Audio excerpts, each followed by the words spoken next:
Hi, my name's Edward C. Dorsey, Esquire. I just wanted to record a brief video for just for the sound quality for anybody who looks at my page.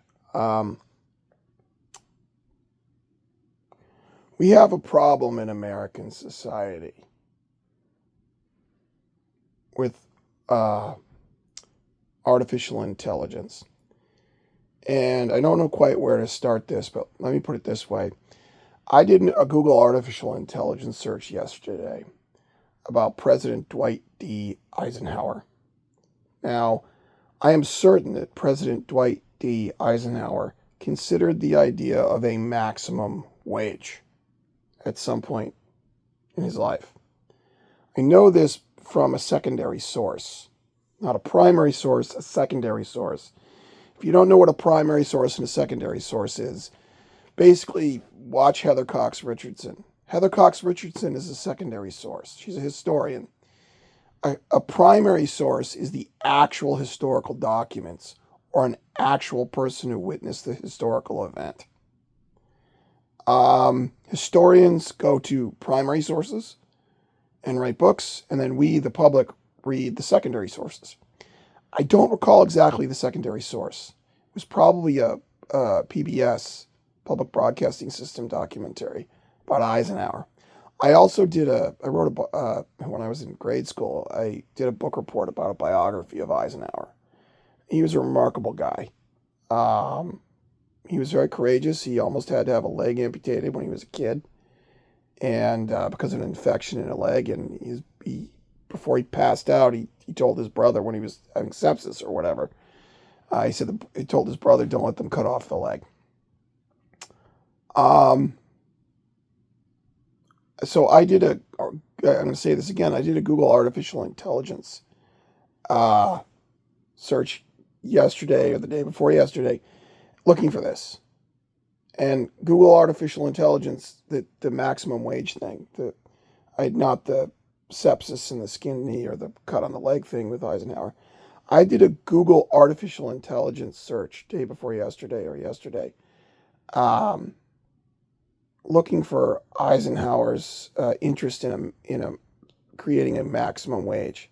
Because Eisenhower, because he was a very reasonable man, obviously believed that too much power in anyone, and that too much power, Eisenhower believed that too much power concentrated in too few hands was the enemy of democracy and freedom, that it would essentially lead to an overthrow of our government, perhaps in private. And this is why he made the military-industrial complex speech. The fact that Eisenhower gave the military-industrial complex speech near the end of his presidency is basically proof that he also believed that there should be a maximum wage, or that he believed that there shouldn't be a concentration of money in one very small group of people in America. And General and then President Dwight D. Eisenhower was not a communist. He fought communism.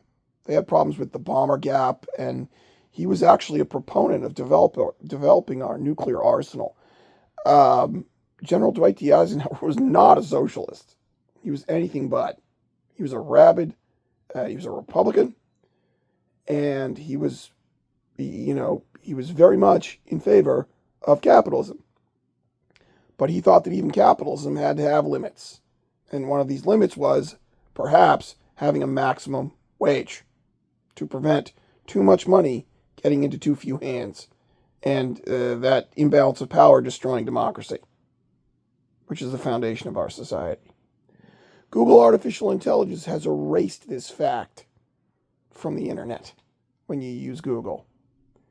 And that's private totalitarianism. That is fascism. That is Big Brother. That is INSOC. This is everything Orwell warned us about. And those of you that don't know about this, here's a little detail you should know about. The Culture series by Iain M. Banks and the Ancillary series by Ann Leckie. Ancillary Justice is the first book. And these are science fiction books that at first glance might not seem terribly relevant to our current circumstances, but they are very, very relevant to our current circumstances. And here's why. For some crazy people at the top of our society, like, Ronald Reagan and some of the people are, a guy named Haig, who did some crazy stuff when Ronald Reagan was almost assassinated in the 80s.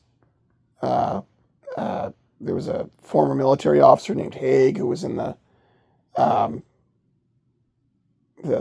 Ronald Reagan's administration. And when Reagan got shot, he went to the press briefing room and said, I'm in control here. And George H.W. Bush was out there somewhere actually in control, because the order of succession in the American Constitution is when the president is incapacitated, the vice president is in charge. And this guy Haig was just some nutbar from the military who was now a civilian serving in the Reagan administration, said, I'm in charge, or I'm in control here, or something like that. It was crazy. People thought there was there was a worry among some people that, is he going to attempt a coup d'etat? I mean, it was crazy. Anyways, there are some crazy people at the top of our society. Elon Musk, Peter Thiel, Curtis Yarvin, the Ellison family. And there's lots of these people out there, some of whom you've never heard of. Here's one you've never heard of. His name is George Forster Colony. He's the head of Forster Research. He's one of these crazy people at the top of our society that have no regard for democracy or freedom. They're basically fascists. They're techno-fascists. And they read, here's how the Iain M. Banks culture series of science fiction novels and the ancillary series by Ann Leckie is relevant to these people. If you go on the internet, and if Google artificial intelligence search has not erased it yet, Elon Musk and Peter Thiel and some of these other crazy people, they read the culture series by Iain M. Banks and the ancillary series by Ann Leckie. And these science fiction books are thought experiments. They are thought experiments, as is sometimes performed in psychology or philosophy classes or other kinds of college classes in liberal arts colleges in the United States of America. And they're thought experiments about how to take over society with artificial intelligence. Not the entire books, not all of the books, but some subparts of the books are actual thought experiments about how to take over a society without artificial intelligence and to eliminate democracy with artificial intelligence.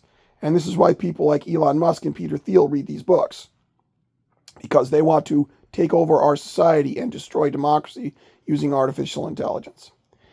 And I know that these books are thought experiments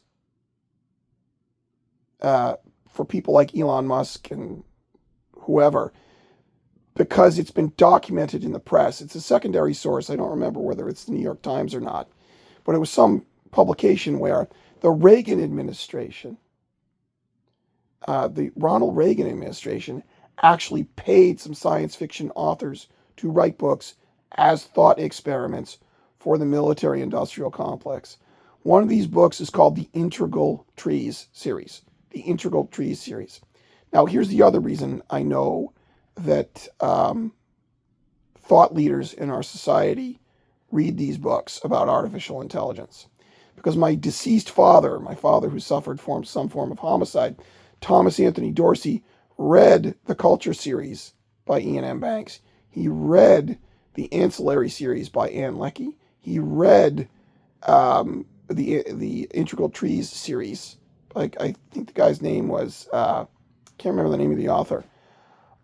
He read these books. My father was an analyst at Syracuse Research Corporation. My father was an analyst at Syracuse Research Corporation. And his specialty for his PhD was technology transfer.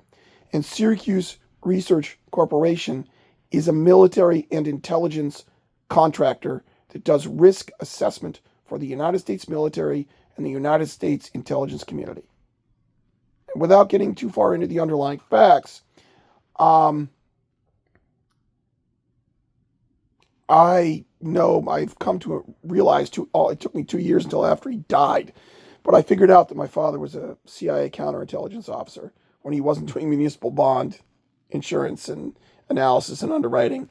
And when he wasn't involved in municipal finance, my father was involved in counterintelligence for the CIA. And I know this just briefly because my grandfather died in Venezuela in the early 1950s, obviously working for the CIA. My father worked for SRC Inc. My sister worked for Forrester Research, which is, if you look at their public websites, is obviously a front company in whole or in part for the CIA and the NSA. And via LinkedIn, I was recruited to be a case officer in the Central Intelligence Agency and the National Clandestine Service, which I turned down by just never responding to the invite, the recruitment. And not coincidentally, I'm a former assistant district attorney in the Middlesex County DA's office. Former, I haven't worked there since 2004.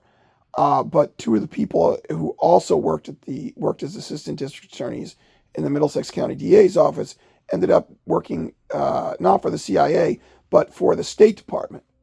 And of course, the profile of a State Department employee is very similar or almost the same as a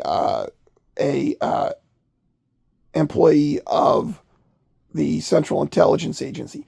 The State is not well known. The State Department even has its own intelligence unit.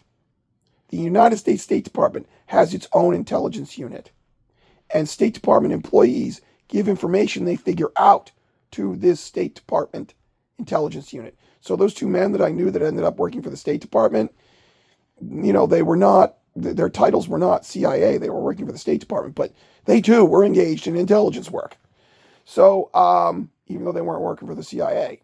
So, it's my family is, for lack of a better description, has a 3-generation association with the Central Intelligence Agency. And my father read these books. Ian M. Banks, the Culture Series, with titles like Player of Games and Use of Weapons and Consider Phlebas and etc. And he read the Ancillary Justice series, the Ancillary series. He also read some other stuff that, if I told you about it, it'd make your hair stand on end and your hair would fall out. So those books are thought experiments about how, not in whole, some of the books are they're space operas. So some of it is just spaceships and things exploding. But some parts of the books are thought experiments, just like you do thought experiments in a liberal arts college class, about how to control society with artificial intelligence and eliminate democracy. My father also read a book called Fire Upon the Deep by Werner Vinge. It's also about artificial intelligence. It's got some really strange stuff in it, but part of the book, a small part of the book, it's about what can go wrong with artificial intelligence. And so anybody who listens to looks at my page or listens to these videos, be advised, there are people in our society who have a lot of money, some of whom are billionaires, who want to destroy democracy using artificial intelligence. And they want to destroy democracy using artificial intelligence by erasing information from the public consciousness. And an example of this is Eisenhower definitely thought about introducing a maximum wage. And Google artificial intelligence search, at least one I did 48 hours ago, said that was not the case. And it is wrong. That is wrong. And that is a historical fact that the billionaire class finds inconvenient. The idea that Eisenhower believed that we perhaps should have a maximum wage is a fact that is an absolute barrier to the billionaire class doing what they want to do to this country. So they've just erased it from the public consciousness. They have attempted to erase it from the historical record using Google artificial intelligence. Now, if Google is confronted with this fact, they may just say, oops, we made a mistake. We fixed it. They're probably lying if they do that. This is not just an oopsie. This is not just a sort of oopsie mistake where, some minor error. This is a very important historical fact that they have erased from the internet, which is what most people use to do research, including myself. So, ladies and gentlemen, anyone who listens to this, go to the bookstore, go to the library, go to a community college, find a college library near you where they will let you have privileges to use the library. Start reading books, because it's important, ladies and gentlemen. Our democracy is at stake. May God bless and keep the United States of America.